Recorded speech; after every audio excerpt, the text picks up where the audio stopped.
Ya, pada kondisi tertentu pemanfaatan asetil-CoA pada TCA cycle ini tidak berlangsung dengan baik. Misalnya saja pada kondisi puasa berat begitu ya, apalagi kalau sampai terjadi kelaparan, ya. Atau pada kondisi diabetes yang tidak terkontrol, tidak terkendali. Pada kedua kondisi ini, glikolisis itu tidak berjalan atau tidak berlangsung dengan baik. Mengapa? Karena asupan glukosanya itu sangat rendah pada saat puasa. Mungkin 0 begitu ya. Sehingga sel itu tidak mendapat suplai glukosa dan glikolisisnya tidak terjadi. Demikian pula pada diabetes. Kalau pada diabetes, asupannya mungkin ada, tetapi sel tidak dapat mengambil glukosa dari darah karena kekurangan enzim insulin sehingga glukosanya tidak bisa ditangkap oleh reseptornya itu. Ya. Nah, pada kondisi ini sel mengalami kelaparan. Dia butuh glukosa, tetapi tidak tersedia, maka proses sebaliknya yaitu gluconeogenesis, pembentukan glukosa baru itu berlangsung dengan pesat atau meningkat. Karena tadi sel itu mengenali tanda-tandanya sebagai kekurangan glukosa atau kelaparan glukosa sehingga dia membentuk glukosa baru.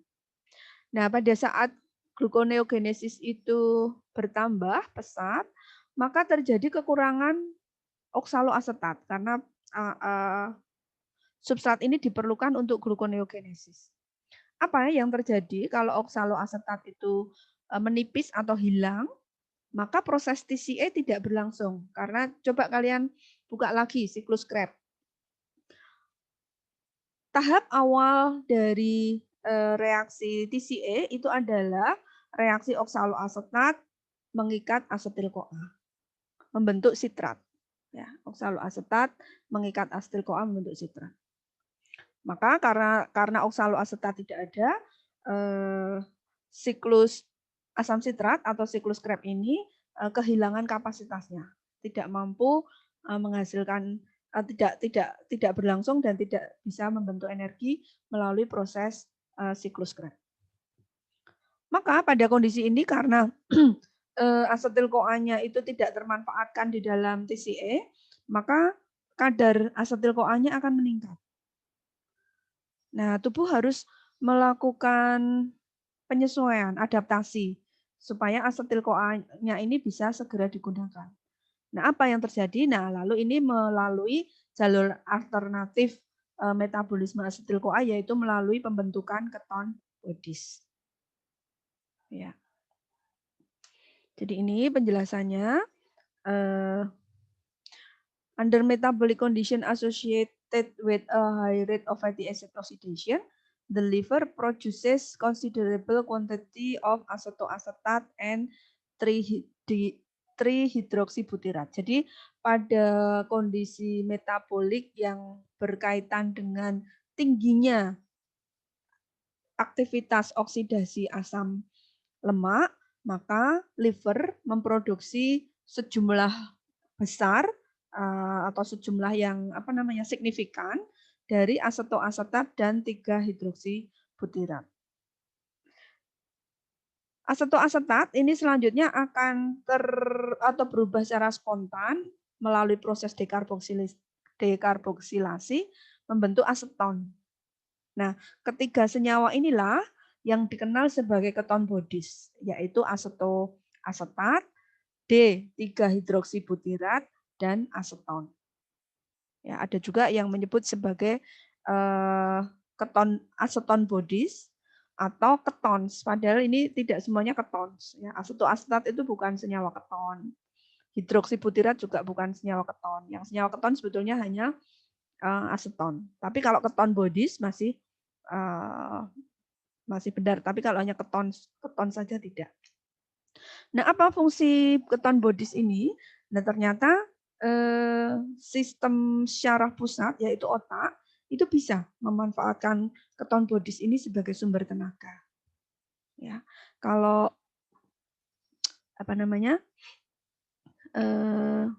pada penjelasan yang tadi, keton bodies, otak tidak bisa memanfaatkan apa tadi, sebagai asetil-CoA ya, tidak bisa memanfaatkan sebagai sumber energi begitu, tetapi justru keton bodies ini dapat dimanfaatkan oleh otak untuk menghasilkan energi. Nah, ini struktur senyawanya, apa yang dimaksud sebagai keton bodies, awalnya asetoasetat. Asetoasetat itu diproduksi oleh liver sebagai respon atas tingginya proses oksidasi asam lemak. Jadi kalau pada saat berpuasa atau kelaparan, itu ketika asupan energi sangat rendah, glukosa sangat rendah, maka tubuh akan membongkar cadangan lemak. Nah, pembongkaran cadangan lemak itu melalui proses beta oksidasi yang intensif. Dari proses itu tadi sudah kita pelajari akan dihasilkan sejumlah besar asetil-CoA. Ya, asetil-CoA. Nah, asetil-CoA bisa dimanfaatkan untuk TCA, tetapi pada kondisi fasting atau kondisi diabetik yang tidak terkontrol itu tidak bisa melalui siklus TCA. Ya. Ini 3 senyawa yang masuk dalam kelompok keton bodies, yaitu asetoasetat, ya, asetoasetat. Kemudian asetoasetat ini akan secara spontan melepaskan satu molekul karbon dioksida menjadi aseton. Nah, ini menjadi gugus keton, ya, karena di sini jelas ada gugus keton. Dan ini sifatnya tidak bisa balik. Jadi aseton tidak bisa kembali ke asetoasetat. Sebaliknya, asetoasetat itu dapat berubah menjadi D3 hidroksibutirat, ya, dengan menangkap satu ion hidrogen. Jadi ini gugusnya menjadi hidroksil dan karboksil. Kalau ini tadi gugusnya keton, gugusnya keton atau keto ya dan karboksil. Kalau hidroksibutirat ini gugusnya hidroksil dan karboksil. Ya. Kalau ini sifatnya bolak-balik, jadi bisa berubah menjadi asetoasetat atau sebaliknya berubah lagi menjadi hidroksibutirat. Tapi kalau sudah terbentuk aseton itu tidak bisa kembali lagi menjadi asetoasetat. Kalian kenal aseton tidak ya? Sudah pernah dengar istilah aseton tidak ya? Pernah, Bu. Apa, Mai? Biasanya digunakan untuk apa, Mai?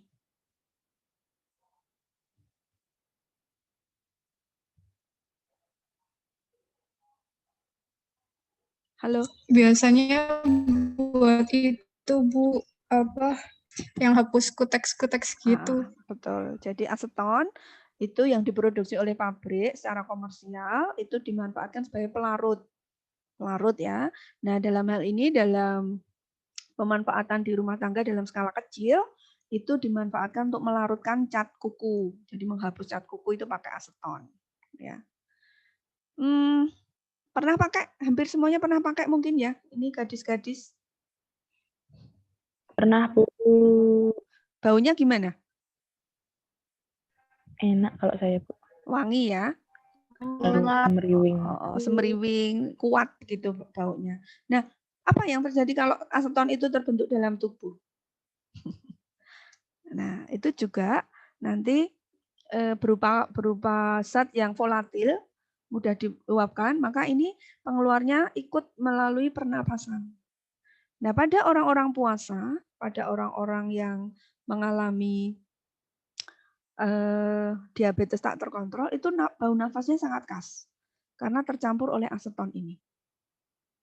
Ya, jadi baunya itu khas. Baunya ada asam-asamnya begitu. Ya. Nah, mungkin kalau ada saudara yang memiliki penyakit diabetes bisa ditengarai itu. Atau kalau kalian puasa begitu, bau nafasnya beda dengan saat tidak puasa. Ya. Ada 3 jaringan dan juga bagian dari tubuh, anatomi tubuh yang berperan di dalam proses metabolisme keton bodies ini. Ya. Terjadinya terutama di liver, ya, liver. Jadi tadi proses perubahan asetil-CoA, ya, asetil-CoA yang terlalu banyak tadi, ya, sehingga tidak bisa tertampung di dalam proses siklus Krebs, maka berubah menjadi keton bodies. Keton bodies dikeluarkan di darah, lalu sebagian dikeluarkan di urin. Ini nanti akan mempengaruhi pengukuran pH. Ya. pH-nya menjadi lebih asam. Bahkan di dalam darah itu kalau sangat marah kondisinya, darahnya menjadi asam. Dan ini sangat berbahaya karena dikenal sebagai ketoasidosis. Jadi keracunan darah karena pH-nya sangat rendah. Kemudian aseton tadi dikeluarkan melalui paru-paru, ya, baunya khas tadi. Pada jaringan-jaringan selain liver, ini keton bodies itu bisa manfaatkan.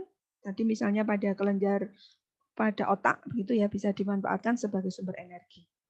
Ya. Nah, lalu ini juga sama bagaimana keton bodies yaitu astoacetat dan hidroksibutirat itu bisa di transport dari liver ya ke jaringan otot ekstrahepatik tisu, ke jaringan-jaringan selain liver. Ya. Ya. Oke. Jadi ini dua jaringan dan pembuluh darah tadi yang berperan di dalam metabolisme keton bodies. Ya. Penjelasannya, tambahan penjelasan ya. Ketogenesis atau pembentukan senyawa-senyawa keton tadi terjadi di liver ya, ketika produksi asetil-CoA melebihi batas yang bisa dioksidasi di dalam siklus asam sitrat. Ya, ini ya. Jadi ketogenesis itu terjadi di liver ketika produksi asetil-CoA melebihi batas yang dapat dioksidasi dalam siklus asam sitrat atau siklus Krebs. Nah, kondisinya ini terjadi pada starvation, kelaparan, atau pada diabetes yang tidak terkendali. Ketogenesis ini terjadi pada matriks mitokondria yang ada di dalam liver. Ya. Nah, prosesnya tadi sudah kita pahami. Asam lemak pertama-tama dipecah menjadi asetil-CoA melalui jalur beta oksidasi dan ini menyediakan energi untuk metabolisme liver ya. Kemudian asetil-CoA-nya ini digunakan untuk ketogenesis. Ya. Kondisi yang mendorong terjadinya ketoasidosis. Jadi ini kalau pembentukan keton bodies tadi sangat berlebihan, ya, sangat berlebihan sehingga menyebabkan peristiwa yang disebut ketoasidosis. Ini misalnya terjadinya defisiensi insulin baik relatif maupun absolut. Relatif itu biasanya pada DM2, diabetes tipe 2, di mana berkaitan dengan pola makan, itu sebetulnya insulinnya cukup. Insulinnya cukup tetapi hanya sudah tidak responsif. Ya, untuk metabolisme glukosa. Atau pada defisiensi insulin yang absolut. Nah, ini terjadi pada diabetes mellitus tipe 1 di mana memang produksi insulin oleh sel-sel pankreasnya tidak memadai. Kemudian kalau ini terjadi maka ada mobilisasi asam lemak bebas dari deposit tadi dari sel-sel adiposa, dari jaringan adiposa.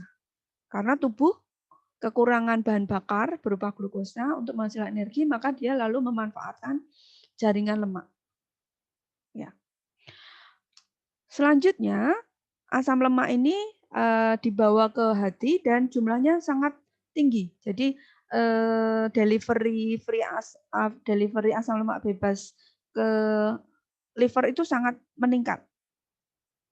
Ya. Kemudian di liver itu karena uptake dari asam lemaknya tinggi, asam lemak bebasnya tinggi, maka ini proses oksidasinya juga tinggi.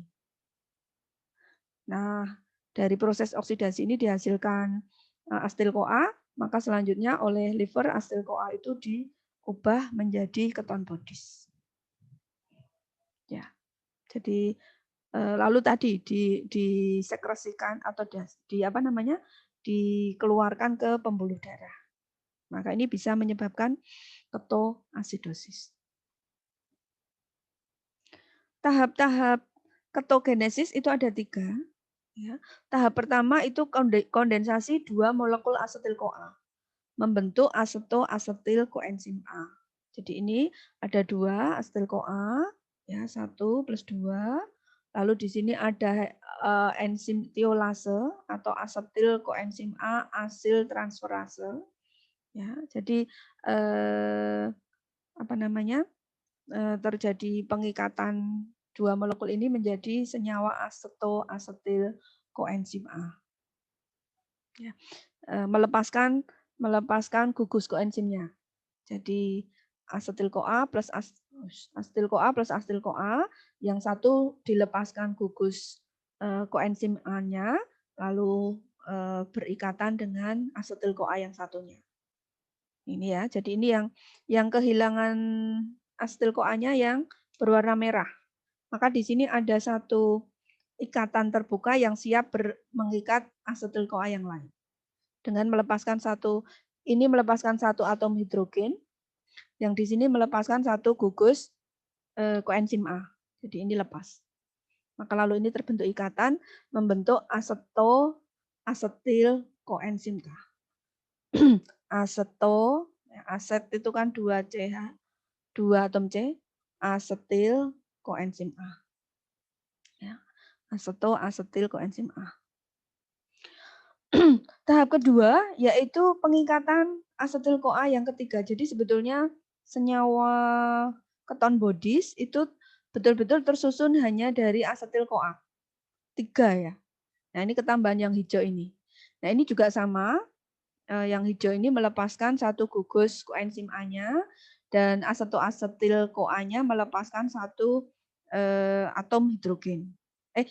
Atom hidrogen. Sehingga di sini terbentuk senyawa hidroksi metil glutaril koenzim A. Enzimnya HMG-CoA sintase. Hidroksi metil glutaril koenzim A sintase. Sintase itu mensintesis, membuat. Nah, senyawanya seperti ini.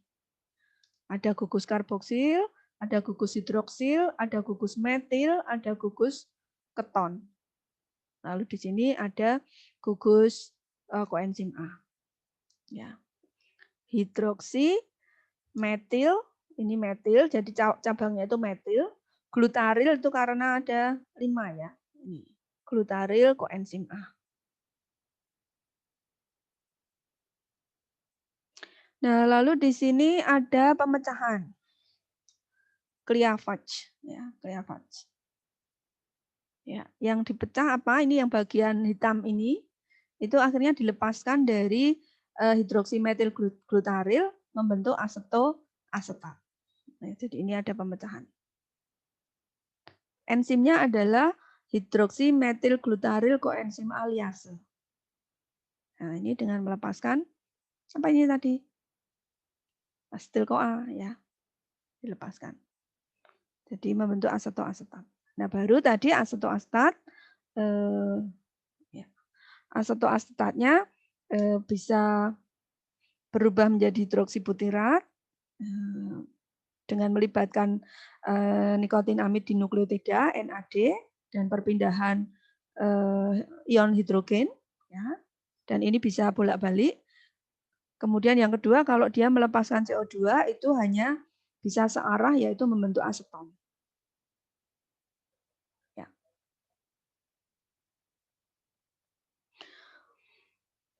Ini ya, jadi asetoasetat undergoes reduction to produce another keton body. Ya, jadi asetoasetat mengalami reduksi. Jadi proses kehilangan ion hidrogen itu disebut reduksi. Ya. Mengalami proses reduksi menjadi 3 hidroksibutirat. Kemudian beberapa mengalami proses dekarboksilasi. Ini ya, dekarboksilasi itu artinya kehilangan. Dan ini prosesnya non-enzimatis karena berlangsung spontan.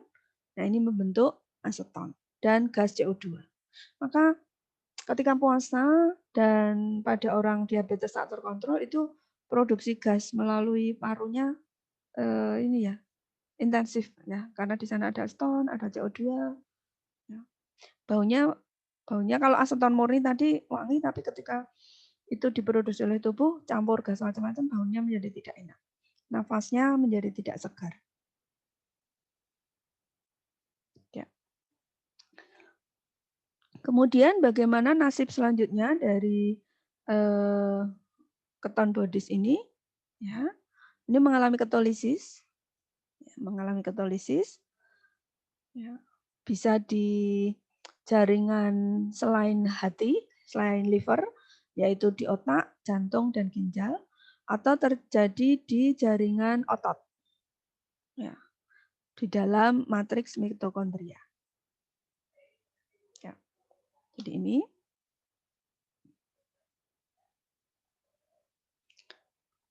Ya.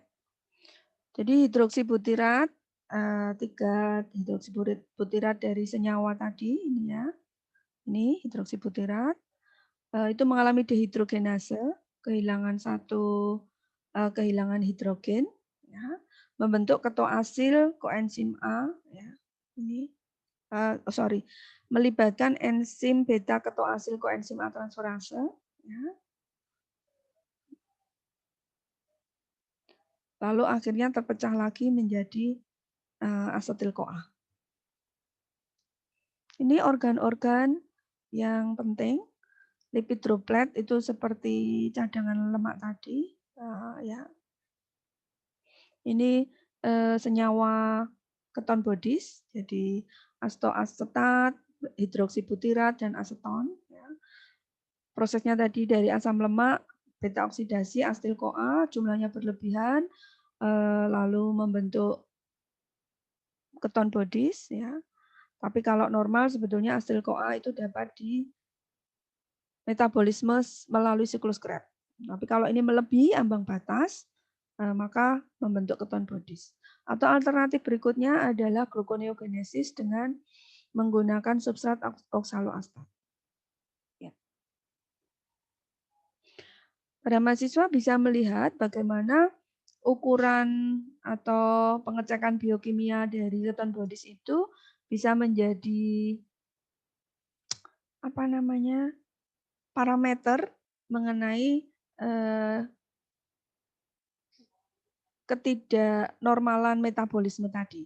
Ini ya, pada orang yang normal, ekskresi urinari, ekskresi melalui urin itu hanya kurang dari 125 mg untuk sepanjang hari, sepanjang malam dan hari untuk 24 jam. Itu kadar keton bodies pada urin. Kalau pada darah itu kurang dari 3 mg per 100 ml. Tetapi pada ekstrim ketosis, pada diabetes tak terkendali, itu pada urinnya bisa mencapai 5.000. Ini sangat tinggi sekali. Ya. 40 kalinya. Sama pada darah itu juga sekitar 30 kalinya. Ini yang berbahaya karena bisa menyebabkan tadi ketoasidosis. Nah, maka ini bisa dijadikan sebagai indikator apakah diabetesnya terkendali atau tidak dengan melihat angka hasil pengukuran keton bodies pada ekskresi urin dan pada darah. Demikian yang bisa Bu Purna sampaikan untuk keton bodies. Sekarang silakan kalau ada yang ingin ditanyakan, kita diskusikan bersama.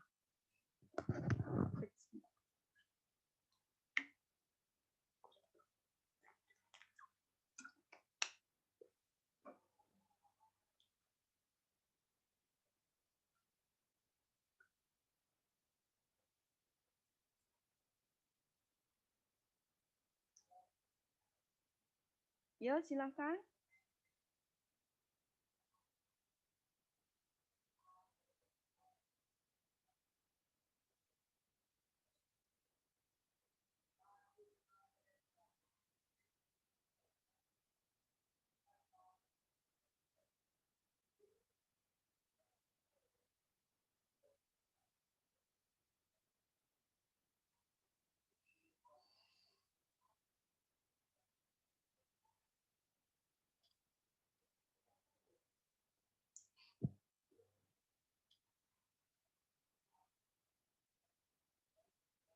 Halo, pada ditinggal kemana ya ini ya?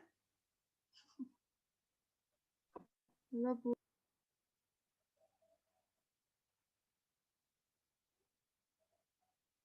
Di tempat kok, Bu. Tak kira tadi ada yang pentas nyanyi lagi gitu.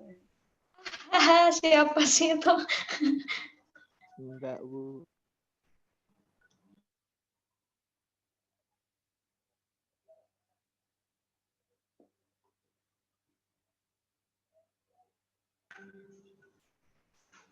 Bisa dipahami nggak penjelasan saya? Bisa, Bu. Bisa ya, sambil baca-baca. Bisa, Bu. Bisa, Bu. Bisa, Bu.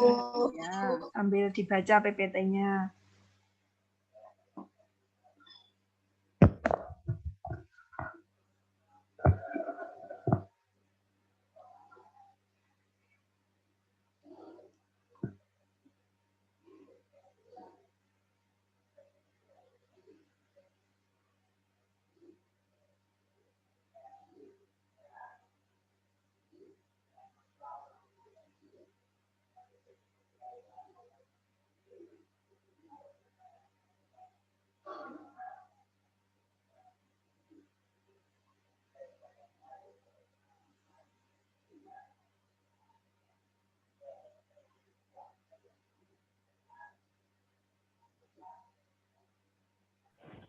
Ibu Purna, Silakan Nilu. saya enggak paham Yang mana? ada tadi kan 3 step reaksi yang ketogenesis nomor step 2 sama 3 kok masih enggak paham ya? Oke, kita buka lagi ya. Iya, Bu. Kalau seperti ini kelihatan nggak harus full screen? Kelihatan kok, Bu. Buka Kelihatan PPT ya. juga. Oke. Jadi ini. Step 1 jelas ya. Jadi 2 asetil-CoA berikatan dengan melepaskan 1 gugus koenzim A-nya, lalu terbentuk asetoasetil. Jelas ya kalau di sini ya. Jelas, Bu, yang nomor 1. Oke, yang nomor 2 tadi asetoasetil itu mengikat lagi 1 asetil-CoA. Jadi ini addition of third acetyl-CoA. Jadi penambahan asetil-CoA ketiga. Ini juga sama, itu melepaskan 1 gugus koenzim A-nya dan 1 atom hidrogen. Jadi ini melepaskan 1 atom hidrogen di sini sehingga atom karbonnya hanya punya 3 lengan yang terikat, ada 1 lengan bebas. Kemudian asetil-CoA ketiga ini melepaskan gugus koenzim A-nya sehingga di sini juga C-nya ini, karbonnya ini punya 1 lengan bebas, maka bisa mengikat ini. Jadi ini ya. Di sini. Yang hijau itu berubah menjadi ini. Jadi yang dilepas itu ini ya. Di sini ya.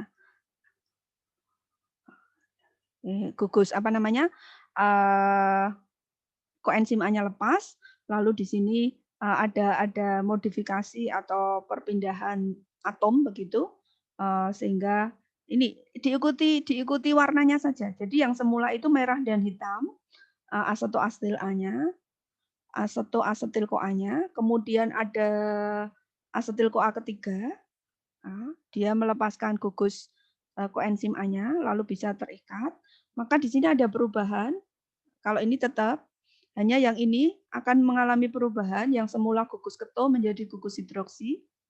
Ya, ini. Lalu ini yang semula gugus metil menjadi gugus karboksil. Seperti ini.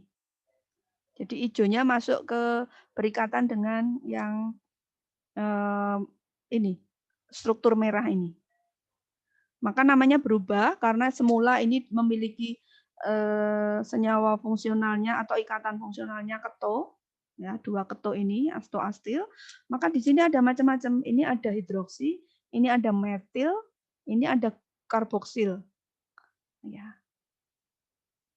Maka di sini namanya juga berubah. Gugus hidroksi ada metil. Nah lalu ini rantai utamanya ini rantai glutaril. Jadi glutarat karena ini punya gugus karboksil. Jadi namanya menjadi hidroksi metil glutaril koenzim A. Koenzim A-nya tetap atau HFG-CoA. Sampai di step 2 ini jelas nih loh? Nah, sekarang udah jelas, Ibu. Jelas ya. Jadi diikuti Iya. merah, hitam, hijaunya ini asal usulnya itu dari mana? Yang reaksi pertama tadi kan hanya merah sama hitam. Ya, merah sama hitam menghasilkan asetil CoA. Ini 2 asetil CoA melepaskan 1 gugus koenzim A dan 1 atom hidrogen menjadi asetil CoA. Kemudian tahap kedua, ketambahan lagi 1 asetil CoA yang warnanya hijau. Ya, ketika terjadi reaksi pasti terjadi perubahan struktur seperti itu. Ya, maka namanya menjadi hidroksi metil glutaril. Nah, sekarang step 3. Nah, ini pemecahan. Senyawa-senyawa dengan tanda ini ada muatannya seperti ini, minus ya kalau ini ya, itu tidak stabil. Atau kalau nanti kalian menemukan struktur dengan tanda plus, artinya senyawa itu berupa ion, ya, bermuatan, itu pasti tidak stabil. Nah, kalau tidak stabil, itu bisa berubah menjadi senyawa lain atau pecah. Nah, kalau dalam ketogenesis ini pecah. Kliafat. Jadi ada yang dilepaskan gugusnya. Nah, apa yang dilepaskan? Nah, yang dilepaskan ini kalian kenal sebagai apa di sini? Kan kembali lagi ada asetil CoA, sama toh? CH3CO SCOH, SCOA. Nah, ini juga CH3CO SCOA. Jadi, pada tahap ketiga ini dilepaskan 1 molekul asetil CoA lagi. Sehingga tinggal struktur seperti ini tetapi berbeda dengan ini. Ya. Berbeda dengan asetoasetil CoA. Kalau tadi awalnya 2 asetil CoA berikatan menjadi asetoasetil CoA. Ketambahan 1 asetil CoA menjadi hidroksi metil glutaril CoA. Karena ini tidak stabil karena berupa ion, ya, maka dia akan melepas atau terpecah dengan melepaskan 1 asetoasetil CoA. Ketika 1 molekul ketika 1 molekul asetil CoA itu lepas dari hidroksi metil glutaril CoA, senyawa yang tertinggal strukturnya menjadi asetoasetat. Bukan lagi asetoasetil CoA. Ya, karena tadi kan di sini hanya punya 1 gugus koenzim A, asetil CoA-nya lepas, maka yang tertinggal ini sudah tidak punya gugus koenzim A. Hanya punya gugus aseto ikatan ya dan asetat ini COH karboksilat. Jadi ini asetat. Begitu nih loh. Nah, iya Bu, sekarang sudah paham. Terima kasih sekali Bu. Sama-sama. Ada yang lain silakan.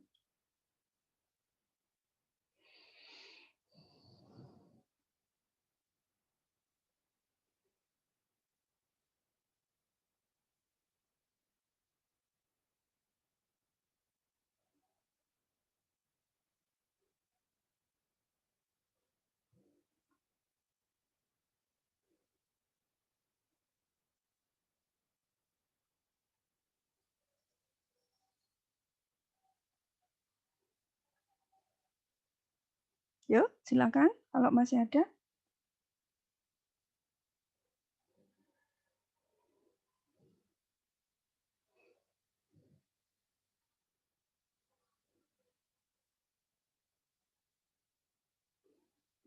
Mari kalau ada yang belum jelas. Kalau sudah jelas saya akhiri.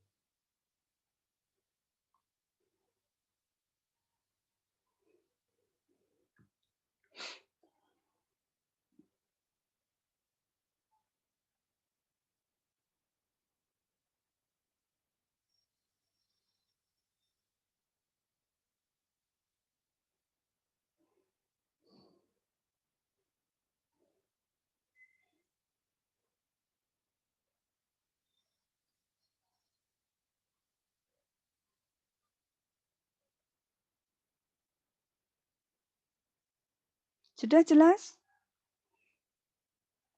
Kira-kira menurut kalian pembentukan keton bodies ini Sehat atau tidak?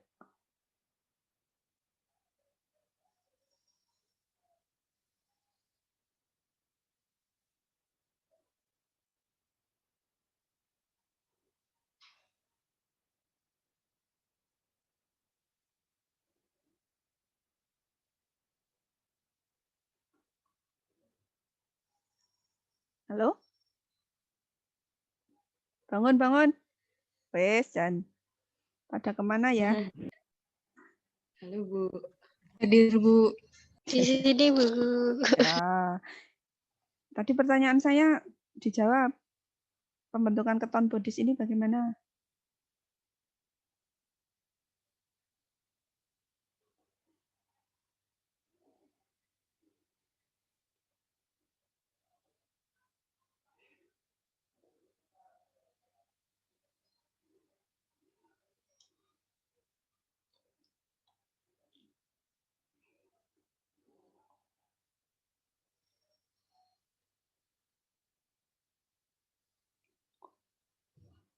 Ada yang mau jawab?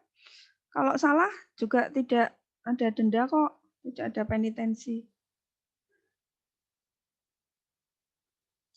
Cek lagi saja ke tadi, apa namanya? Ketoasidosis tadi.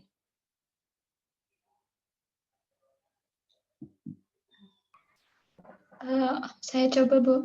Silakan, Mister. Mungkin kalau berlebihan itu menjadi tidak sehat ya, Bu.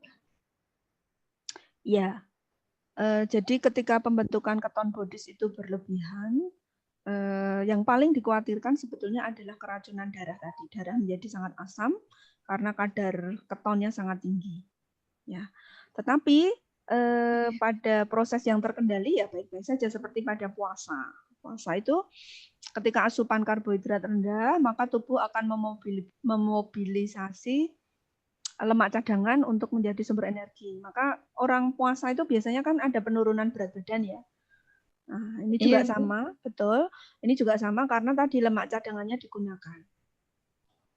Tadi juga ada tanda-tanda tadi, nafas kurang sedap dan sebagainya, itu ya wajar. Nah, pada diabetes mellitus yang tidak terkendali ini yang perlu diwaspadai karena bisa menyebabkan koma. Jadi ketoasidosis pada darah itu bisa menyebabkan koma. Ya. Kemudian sekarang juga ada tren diet keto gitu ya. Diet keto itu diet yang karbohidratnya sangat rendah, sangat dibatasi. Asupannya itu lebih banyak lemak dan protein. Nah, itu tujuannya tadi supaya penurunan berat badan yang signifikan. Gitu. Tapi semua itu harus dalam pengawasan dietitian ya, dan atau dokter gizi klinik supaya aman. Gitu. Oke, itu intermezzo saja. Nanti kalian akan mendalaminya di dietetik bersama para dosen yang memang ada di bidangnya. Kalau Bu Purna lebih ke pengantar saja karena untuk masalah dietetik itu bukan kompetensi saya. Jadi nanti dokter, lalu Pak Dian, lalu dari teman-teman dari Pantirape itu akan mendalami hal-hal seperti ini mengenai ketogenesis ini atau ketoasidosis pada mata kuliah dietetika. Oke, sudah tidak ada pertanyaan lagi, semua sudah paham? Cukup Bu. Paham, Insya Allah, ya. Bu. Paham ya. Semoga besok kalau kuis atau ujian pemahaman ini tidak hilang di jalan. Nanti untuk bersin hilang semua pemahamannya. Jangan ya. Jadi harus dibaca, diulang-ulang supaya pemahamannya bisa nyantol begitu, tidak gampang hilang. Baik, terima kasih untuk partisipasi Anda dalam perkuliahan kali ini. Masih ada waktu, silahkan mulai berbicara di kelompok untuk menentukan topik mengenai penugasan, penyusunan makalah dan presentasi, dikoordinir oleh PJ ya, Dias dan siapa tadi? Marsya? Priscila, Bu. Oh, Priscila. Ya, Dias dan Priscila mengkoordinir topik yang dipilih supaya tidak sama antara 1 dan 2. Cek di e-learning. Oke, Baik, cukup? Bu. Ya, terima kasih. Kita ketemu lagi Rabu depan masih menyelesaikan tentang metabolisme lipid, yaitu metabolisme kolesterol dan lipogenesis. Oke, sampai ketemu. Terima kasih. Baik, terima kasih banyak. Terima kasih, Bu. Terima kasih, Bu. Ya. Terima kasih, Bu. Tuhan memberkati. Bu.